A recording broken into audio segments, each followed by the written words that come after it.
Welcome to the JWell CFO Show, where we help creative firm owners understand and improve their financial management.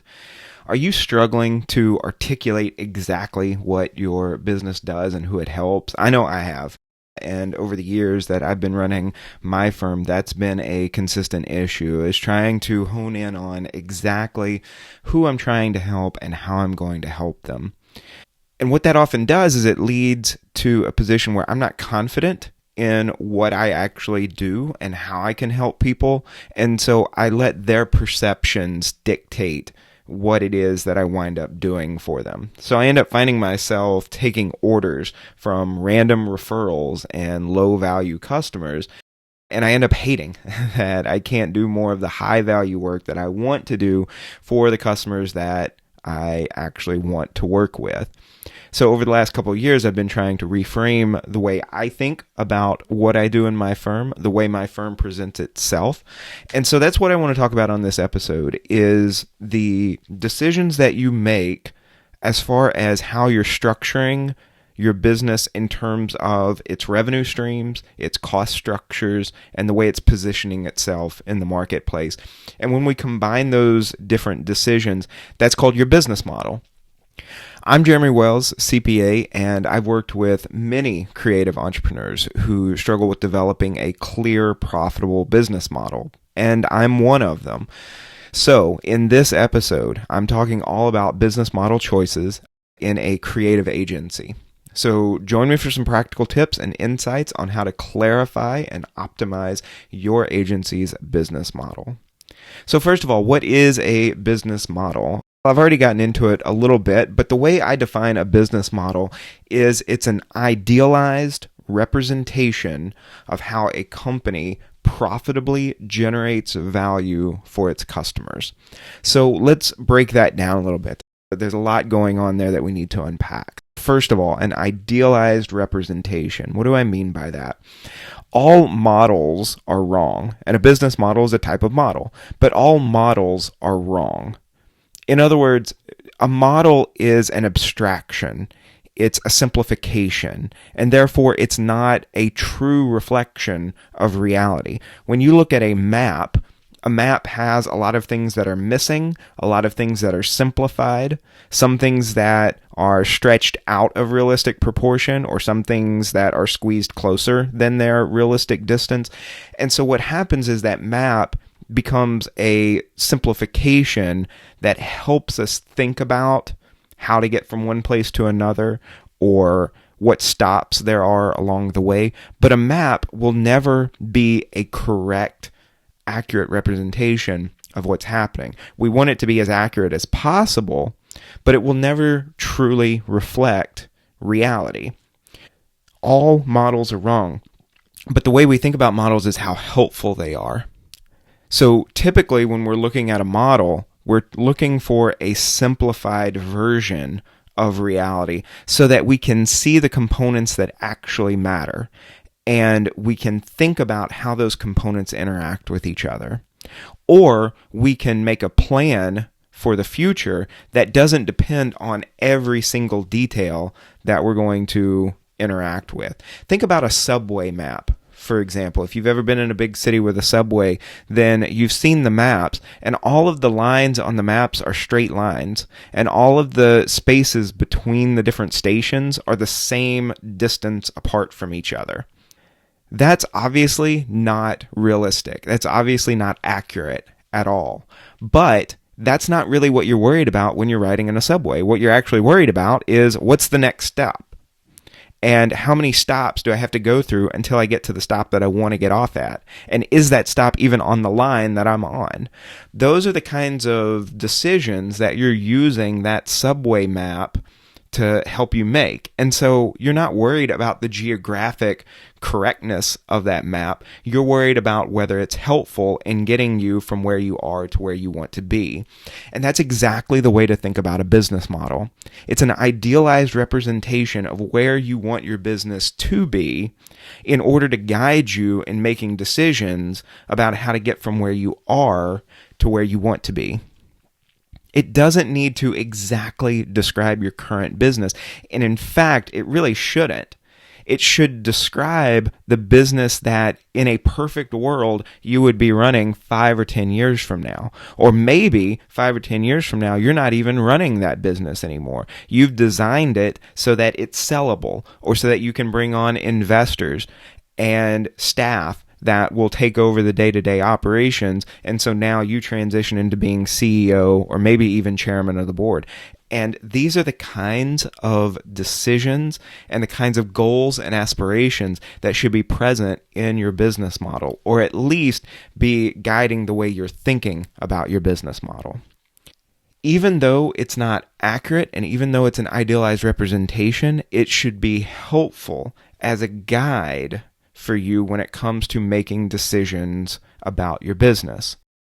Whenever you're faced with a tough decision in your business about whether to bring on a new client, or to start a new revenue stream, or maybe to shut down an existing revenue stream, or to hire on a new employee, or to take on a new investor, all of these decisions should be run through the decision-making process guided by your business model. A prospective client is asking for services that aren't part of your business model, then that should be an indication that you need to turn down that prospective client. Or if you're thinking about opening up a new revenue stream, but that revenue stream doesn't fit with the core services that you're already offering, then maybe that revenue stream isn't the right decision for your agency. So it's these kinds of tough decisions that our business model helps us make, and often help us stay on the right track and avoid getting distracted or making decisions that would take our business in a direction that isn't going toward our eventual goal, our vision.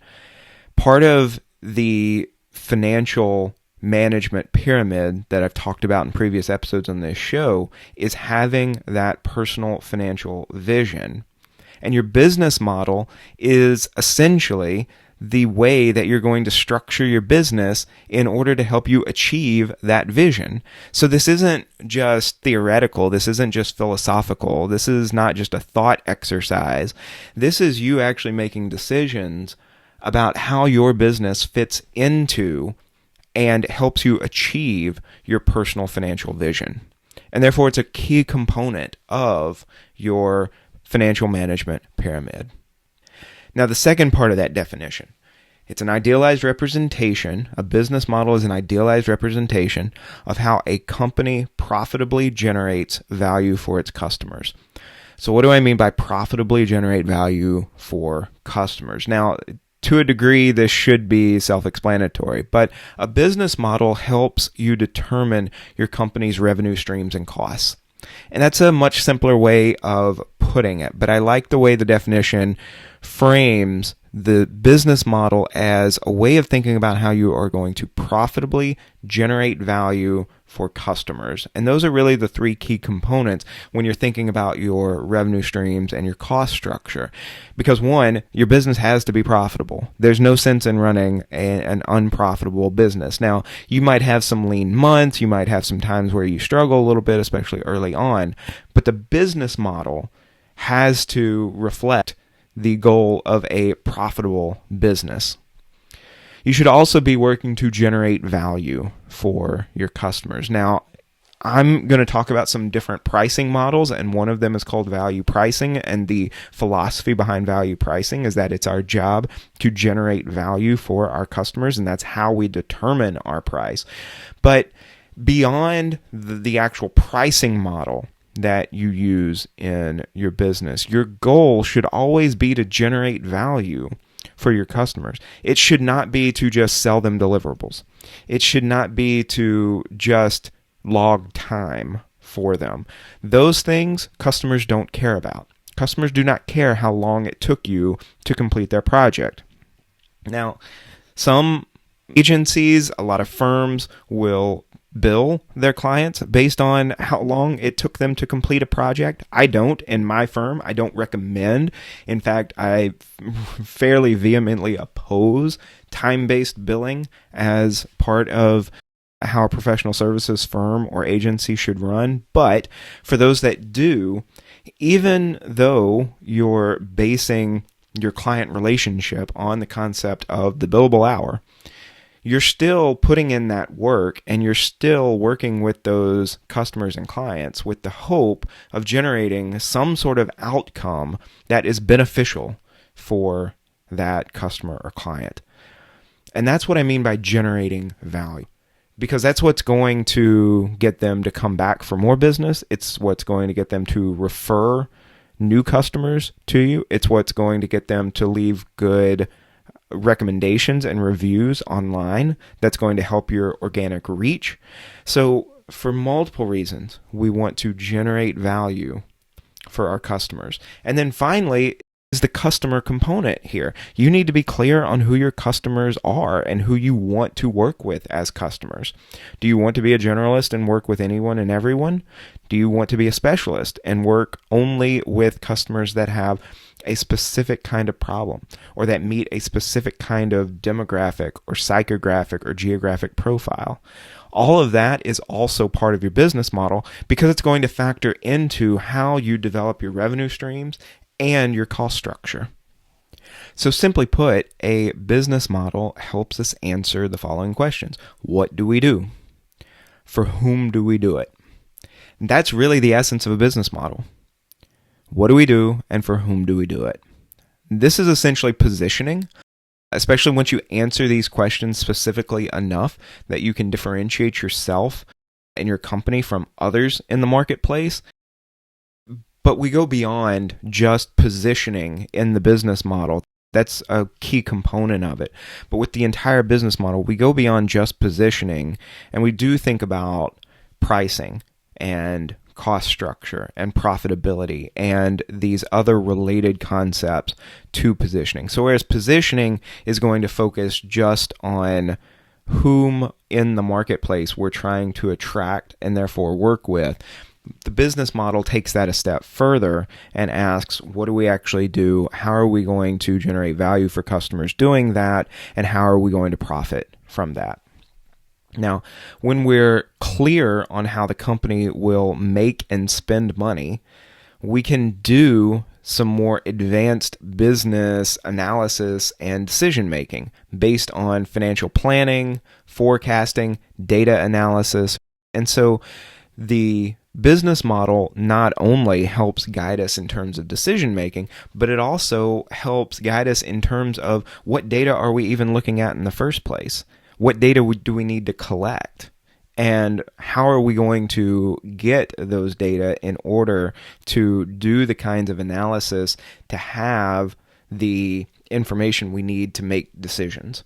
All of this is part of the business model. So in one way, it's a very simplified way of looking at your business. In another way, it can be a fairly complex concept and notion within your own business.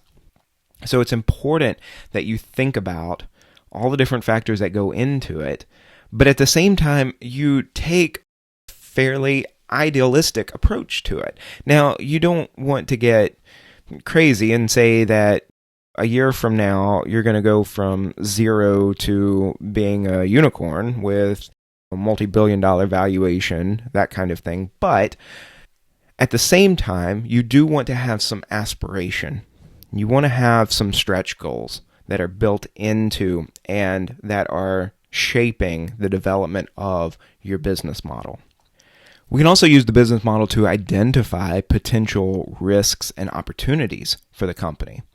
So we can look at potential areas of vulnerability, such as dependency on a single customer or product. So when you're thinking about your revenue streams or the kind of customer you want to work with, you can identify your dependency on a certain type of customer or on a certain revenue stream, and market changes might affect that customer and their ability to pay you. It might affect your revenue stream and demand for that product or service in the marketplace. You might also look at operations that can be scaled, streamlined, or even shut down to improve efficiency and profitability. So that's going to be important when we start looking at cost structure within the concept of your business model. You can also look at industry-specific risks and opportunities, such as potential competitors, potential prospects, partnerships, acquisitions, maybe even investments, right? And so, again, when you get clear on your business model, it helps you approach these different aspects of your industry, of your market, of your region, whatever you're focusing on within your business. You get clear on what it is within that realm that actually matters, that you're actually interested in. Some market-based risk and opportunities might include identifying new technology that could open up new revenue streams, or could simplify your processes and therefore affect your cost structure. You might look at new markets that are opening up, or customer segments. We talk about different generations in the media and in business a lot, because as each generation comes of age and changes and begins to focus on different things, different technology, different trends, all of this generates new potential revenue streams, or it generates new ways of reducing costs. So when we start thinking about putting together and developing the business model, we can really hone in on some of these trends or changes or events going on in the world and filter them through the lens of the business model, rather than just being passively waiting to see what effects they have on our businesses. So how do we think about developing a business model, and what are some of the types of business models? You can have as many different models as there are companies. A business model is an idealized reflection or representation of your business. So each business could have its own business model theoretically, but obviously the practical list is much shorter than that. There are some pretty well-defined ways of doing things in your business. Now, that doesn't necessarily mean that any of those are the best way for you to run your business. It also doesn't mean that because an industry has a certain way of typically doing things, that doesn't mean that you have to do things the same way in your business. In fact, some of the most successful businesses are the ones where the founders or the owners said, our industry has done things this certain way forever, we're going to do them differently. We're seeing that in professional services firms such as accounting and legal and even creative agencies, where the billable hour is being replaced by value pricing, by subscription models, even fixed fee or flat fee pricing. And so we're seeing a change in the way industries are structuring their own business models. And we're seeing the opportunities for new business models to take over in spaces where traditional business models are either not working as well as they used to or aren't as desirable by new business owners within those industries. So right now, because of the ease of starting a new business relatively, and the availability of access to the internet, of access to masterminds, of access to groups of colleagues and even competitors within your industry, you have access to so many ways of thinking about how you want to run your business, how you want to develop your business model, that there's really no excuse for feeling like you're locked into any certain way of doing things. You can run your business however you want. The question is whether the market actually wants a business that operates a certain way, right? So you have to test this, and I'll talk about that later, but you have options when it comes to your business model. You can broadly classify business models by a few criteria, and this would be different depending on who you talk to. But for me, I find it helpful to think about business models from a select group of a few criteria. So first of all, I like to think about fulfillment. How does the company deliver value to its customer? Now, I'm not talking about Amazon fulfillment. I'm not talking about moving cardboard boxes around the country. I'm talking specifically about how you make sure that you deliver on whatever it is you promised to your customer. Obviously, there are lots of different ways of doing this, and it depends on what industry you're in and how you've actually structured your business to operate within that industry. So if we're talking about service-based companies, such as professional services firms, creative agencies, accounting firms, legal firms, then obviously the service and how to fulfill that service, or the commitment to serve the customer in a certain way, is going to be a key component of the business model there. Or maybe it's a product-based business model. Now, this could be a physical, tangible product, such as what a manufacturer or a retailer would sell, or it might be an intangible product, such as what a software developer sells. And we have the added complexity and option of what we call productized services. So maybe you are a service-based business that has been selling services using either billable hours or some sort of project-based revenue model, but maybe you want to standardize that offering. You could productize that service to where it's effectively an off-the-shelf or a boxed version of that service. So if you have customers that are coming to you and looking for the same set of services that are going to provide to them roughly the same result time after time, then you can develop a standardized process and have staff that can fulfill that standardized process and be able to sell that service as an off-the-shelf, pre-designed, not bespoke, not customized way of purchasing that service. What that can do is help you plan for it better, bring the cost down relative to a customized or a bespoke way of providing that service, and it can make your option easier to buy and more affordable for a larger section of the market, perhaps. So again, this is how very quickly you can make one decision within your business that can then have downstream effects that ripple throughout your business model. So as soon as you start getting clear on some of these decisions, then you'll see downstream effects of the other decisions becoming easier to make, and therefore giving you more clarity about your business model. Another way of fulfilling is logistics, and this is what we tend to think about and associate with that term fulfillment in business. So Amazon, for example, is a logistics company. Amazon is in the business of figuring out how to move physical goods from one place to another, along with some digital goods. For example, with Kindle, you're trying to figure out how to get the book on your Kindle device or on your device that has the Kindle app. So that's a form of logistics fulfillment. Another way of thinking about fulfillment is the franchise model.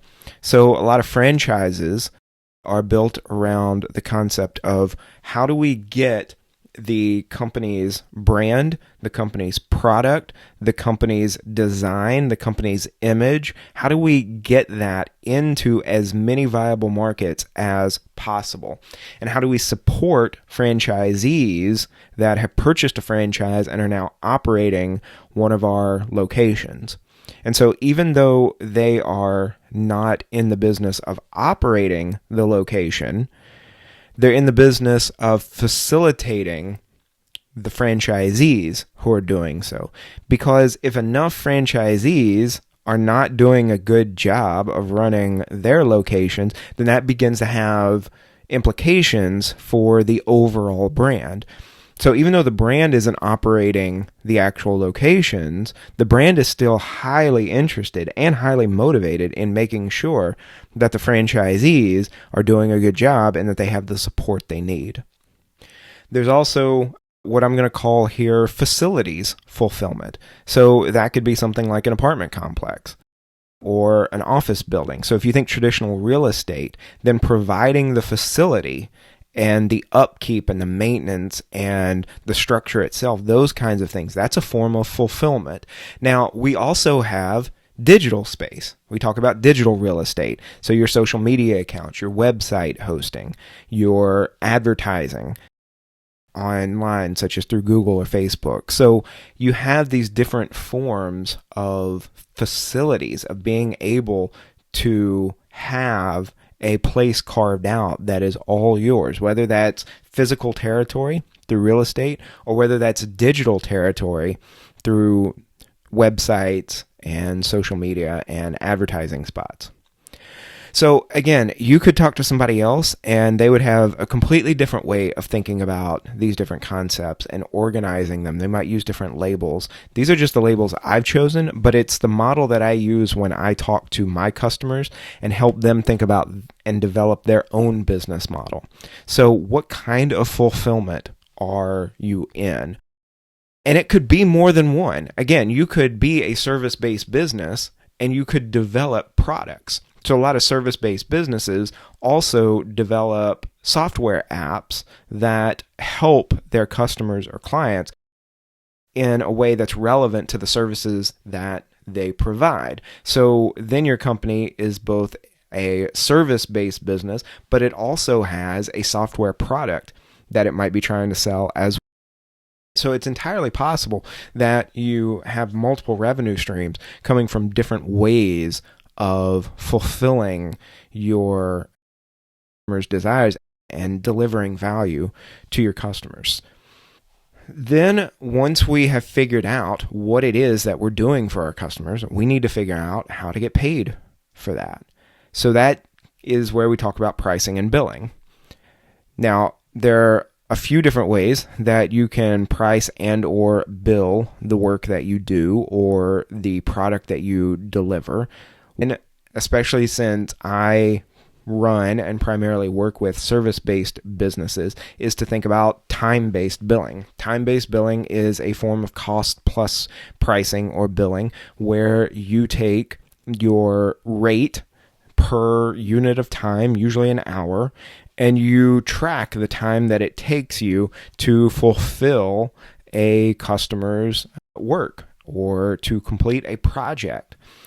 And then once that project is completed, or the time of working together is completed, or periodically, maybe say weekly or monthly on a certain cadence if it's ongoing work, you take the number of hours that you've worked, you multiply it by your hourly rate, and you send a bill for the total amount.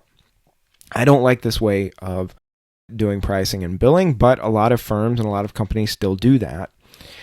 There's also project or unit-based pricing. So you might set a flat fee for the entire project, or you might say that a project has different components that some projects need some components, other projects need a different list of components, but there might be some overlap. And so you can price the individual components.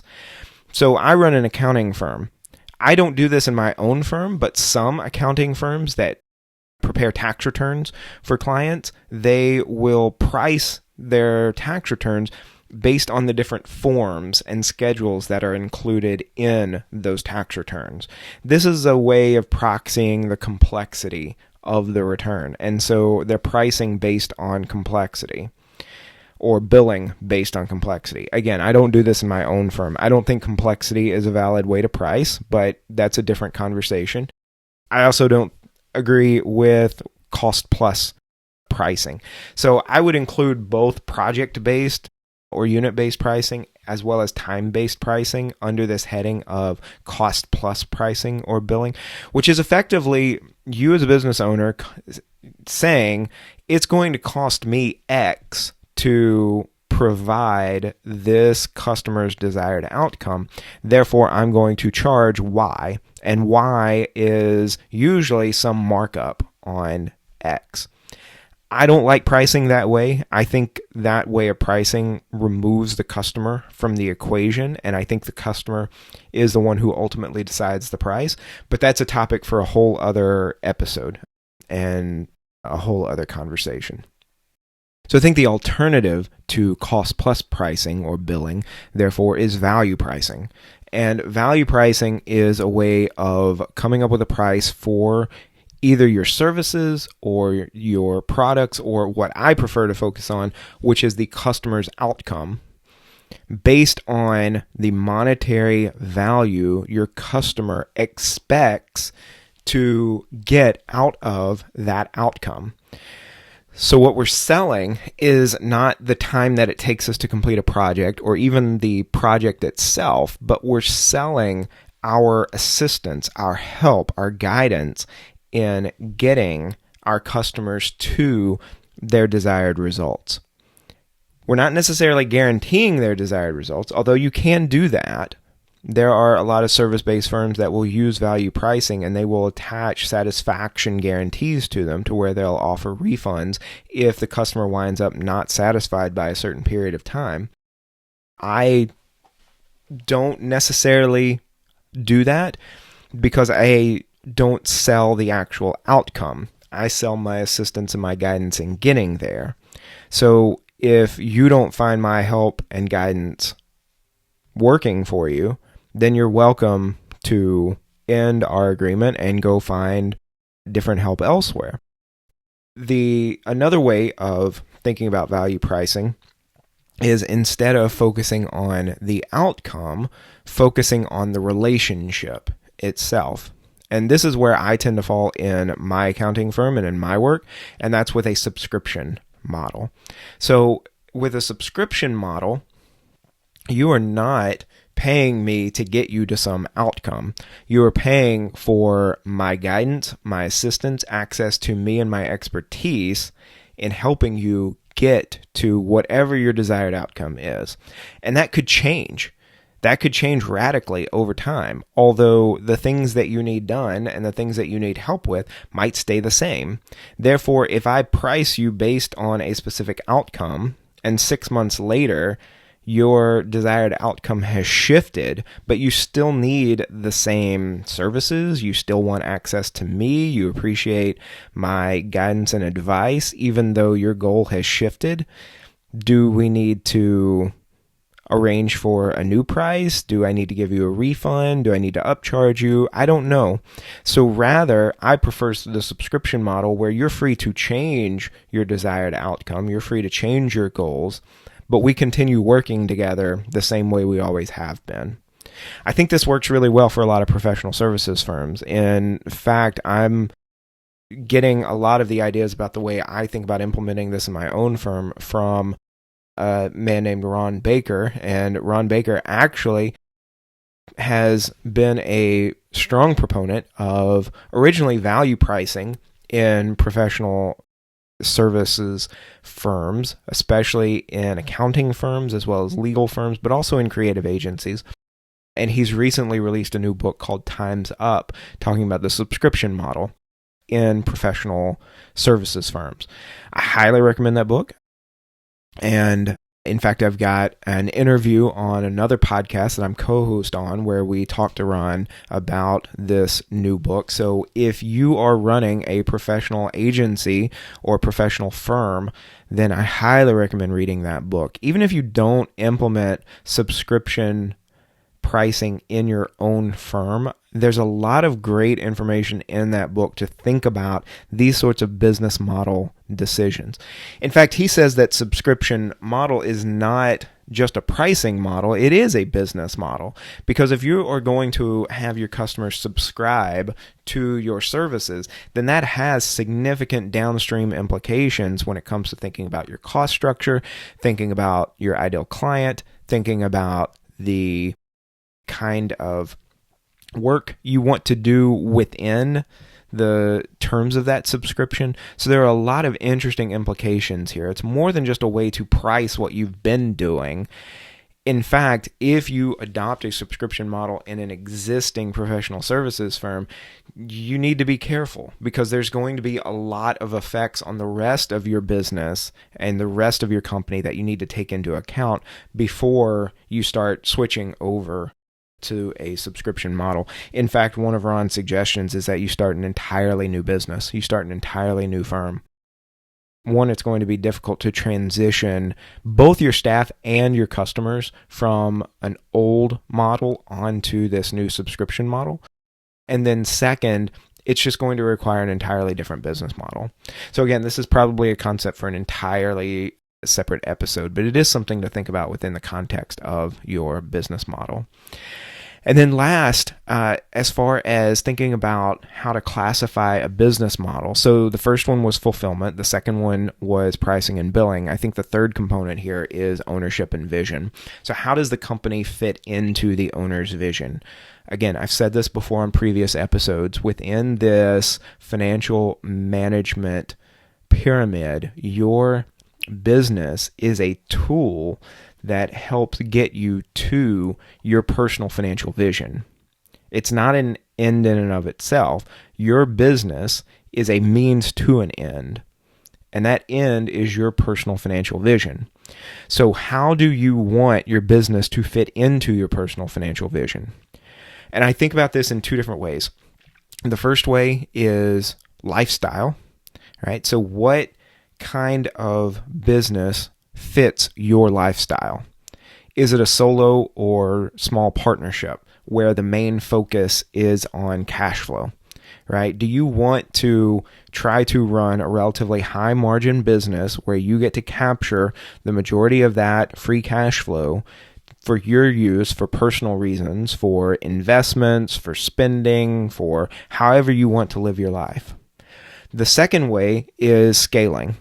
And so this is more equity driven. This usually involves more partners or investors, although it doesn't necessarily have to, but it's definitely going to involve staffing at some point in order to scale to the point to where your business can bring on enough customers to justify this business model and to support this kind of business model. Now, once we talk about scaling and staffing and potentially bringing on investors, now we're talking about usually reducing significantly profitability, but we're also talking about significantly increasing revenue.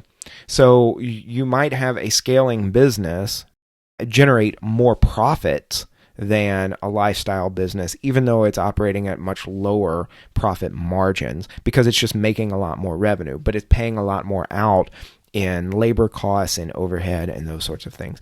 And then because you're probably bringing on partners or investors, you're not capturing all of the free cash flow out of that business. You're splitting that with other investors, or potentially you're using debt.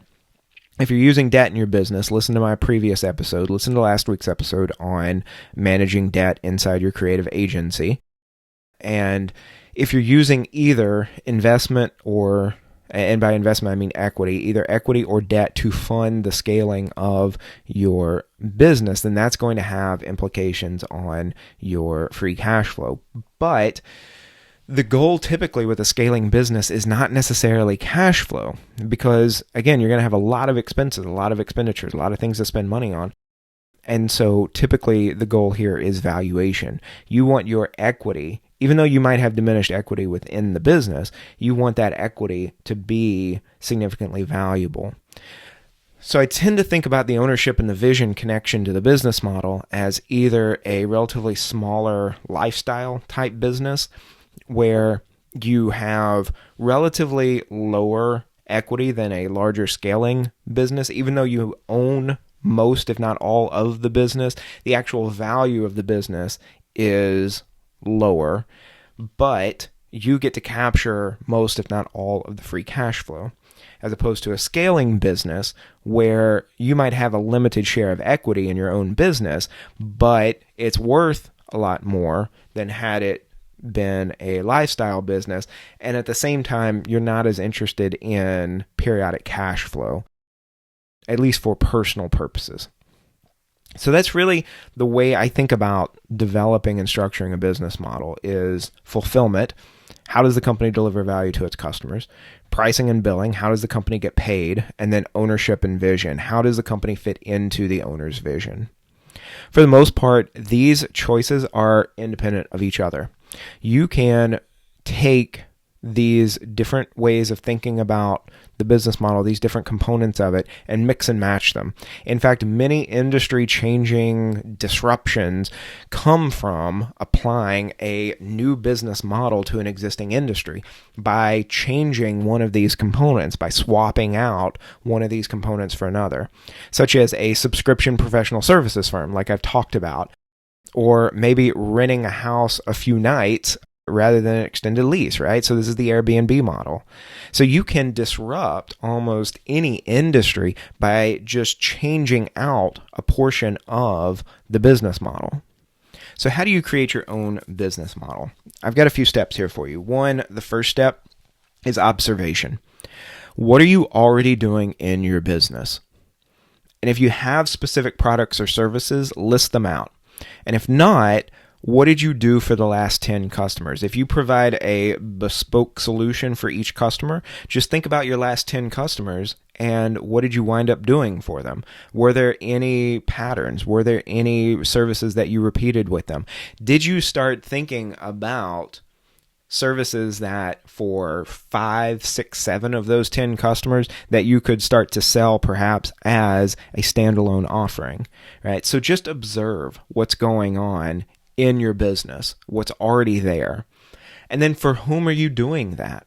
So if you have current customers, list them out, right? And just start observing different qualities of those customers, your reaction to when you write down or you type out that customer's name, right? What are your feelings? What are your thoughts about that customer and why? Why do you feel that way? Why do you think that way about that customer?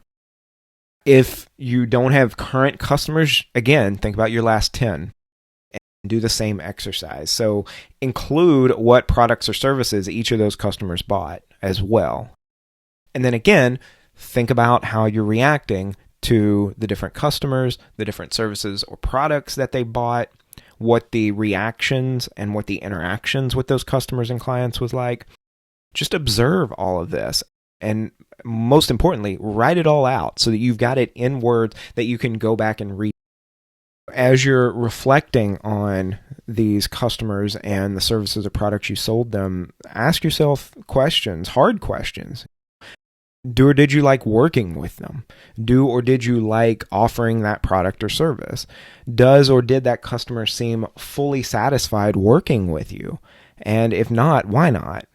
And if you have staff, ask them the same questions. Don't leave your staff out of this. Your staff often are the most valuable source of information on your customers that you have, even more valuable than your customers themselves. Because your staff don't care. Your staff didn't pick those customers. Your staff aren't trying to impress those customers. And those customers aren't holding back when they deal with your staff the way they might hold back with you because they don't think your staff can fire them. If you're not sticking up for your staff when it comes to how your customers treat them, then you need to think about that. So your staff are your most important source of information when it comes to dealing with customers. You can replace customers pretty easily. I don't care what industry or what area you're in. You can always find more customers. It's very difficult to find and replace qualified, experienced staff.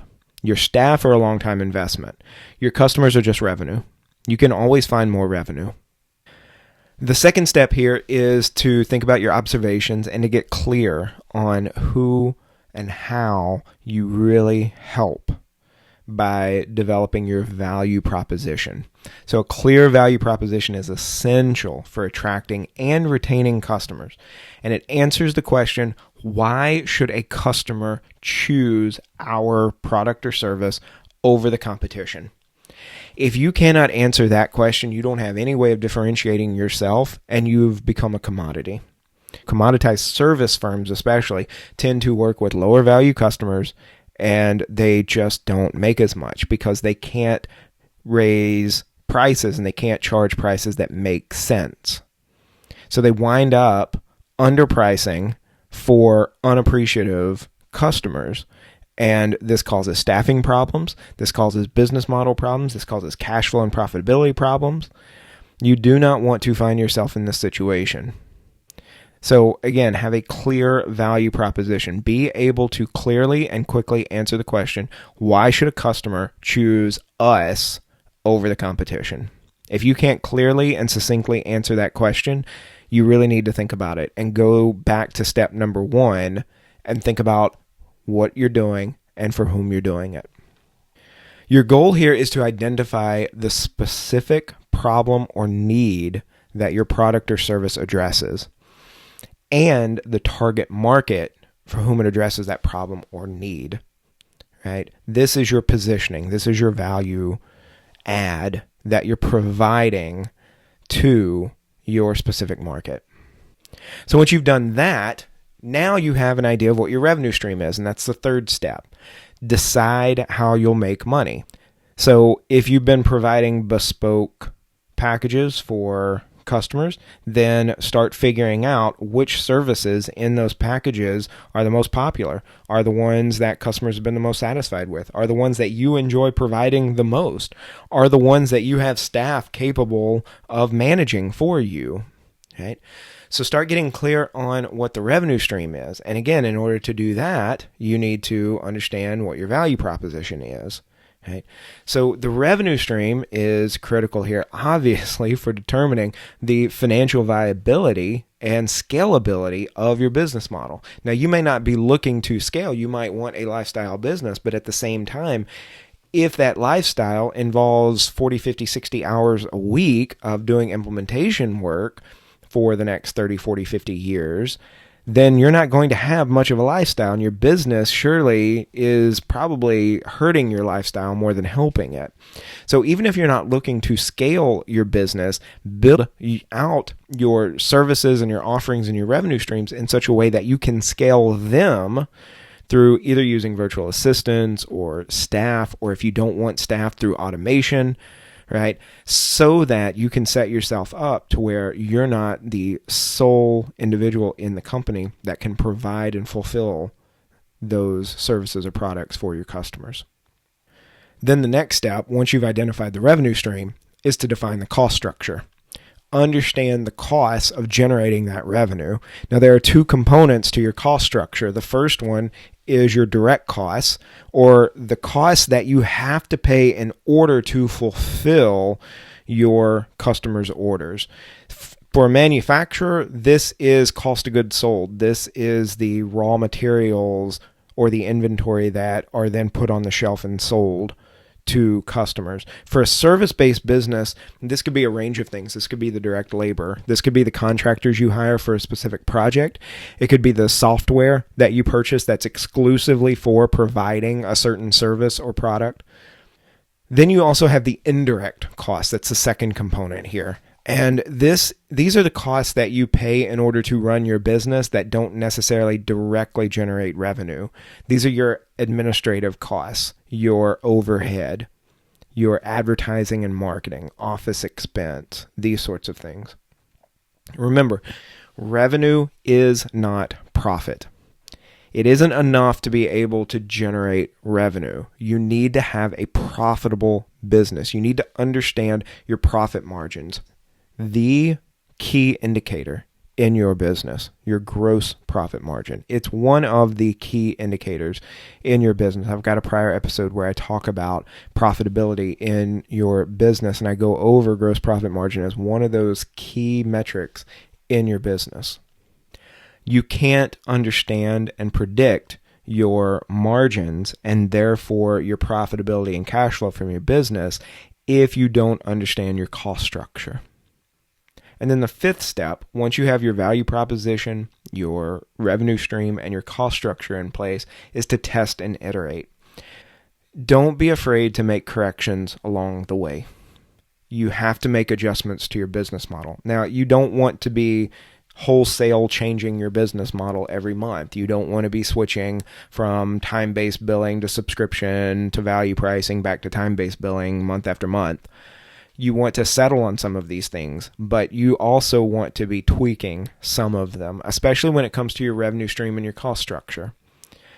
Drop what doesn't work and lean into what does. If you have certain expenses that are part of your cost structure that just don't make sense or that have become too much, try to find alternatives. If you've hired staff for certain positions that you can now automate or that were for revenue streams that you don't want to focus on, let those staff go. Actual customers are your best source of data here, along with your staff, of course. By going through these steps, you'll have a clearer understanding of the problem in the target market that you address. You have to be out there selling in order to collect data from customers, and you need those data in order to clarify and optimize what it is you're selling. It's an iterative process. So get clear on your creative agency's business model. Just remember that simplicity here is key. A model is an idealized representation. You don't need to be super detailed and specific here. Simplicity is key. Don't overcomplicate it. Have a clear revenue stream, understand your cost structure, and know exactly who you're selling to. Thank you for listening to the JWell CFO Show. I hope you found this episode helpful and informative. If you have any questions or comments, please feel free to contact me or leave a review on your favorite podcast platform or on YouTube. Until next time, take care and keep growing your creative firm.